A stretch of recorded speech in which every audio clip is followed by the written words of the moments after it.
한 정신과 의사가 다년간 임상 경험을 통해서 많은 연구를 했습니다. 그리고 1000페이지가 넘는 소중한 연구 논문 책을 써서 출판 강연회에서 강연을 하였습니다. 그런데 이분이 강연 전에 이런 말을 하는 겁니다. 저는 3000여 종의 치료 방법을 연구했습니다. 그리고 수만 명을 리서치했습니다. 그리고 이 논문을 썼습니다.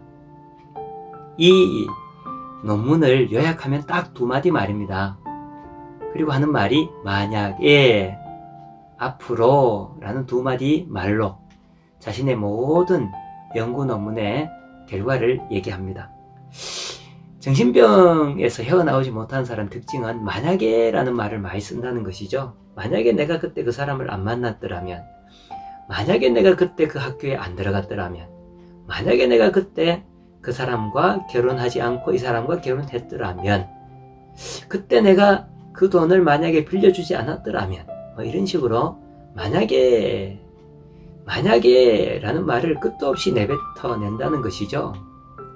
사실 생각해보면 과거는 이미 지나간 시간이고 되돌릴 수 없는 시간입니다. 그런데 많은 사람들이 만약에 하면서 시간을 허송한다는 것이지요. 과거의 아픔이라든지 실패라든지 이런 것들 오늘을 살아가는 자산쯤으로 생각하면 참 좋을 텐데 그렇지 못한 결과 정신병에서 헤어나오지 못한다라는 겁니다. 또 앞으로라고 생각하는 사람은 정신병에서 헤어나온 사람인데요. 우리가 인생을 살아갈 때에 중요한 것은 오늘이고 또 내일입니다. 왕년에 내가 뭐 했는데 라고 생각한 사람은 오늘이 그다지 성공적이 못한 인생을 살아가고 있다는 반증 아니겠습니까? 재밌는 얘기가 있습니다. 젊은이는 노인을 부러워하고 노인은 젊은이를 부러워한다는 겁니다. 왜 젊은이는 노인을 부러워하는가?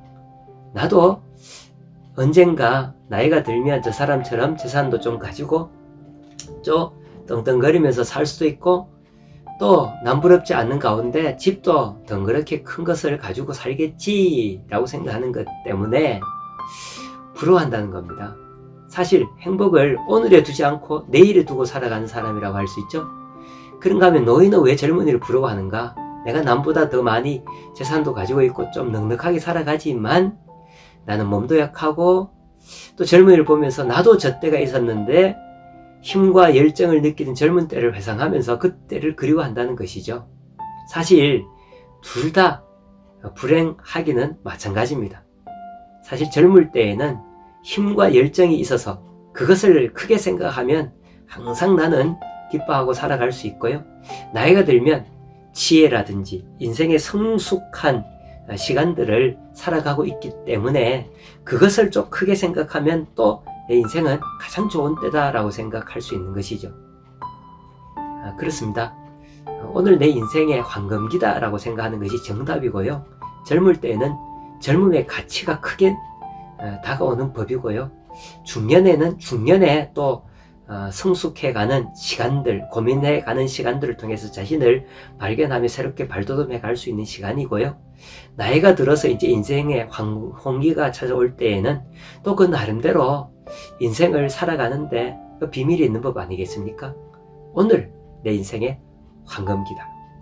톨스토이는 인생의 3가지가 중요한 것이 있다고 그랬습니다. 시간으로 따지면 오늘이라고 했고요. 일로 따지면 오늘 내가 하는 일, 사람으로 따지면 내가 오늘 만나는 사람이라고 했습니다. 참 그에게서 배우는 지혜가 크다라는 생각이 듭니다. 내가 오늘 하는 일, 그것이 가장 중요한 일이라면 뭐 다른 것보다 이것 하면서 기뻐할 수 있지 않겠습니까? 만약이 아닌 앞으로 한 걸음씩 힘차게 내딛는 오늘의 시간이 되면 어떨까요? 화이팅입니다.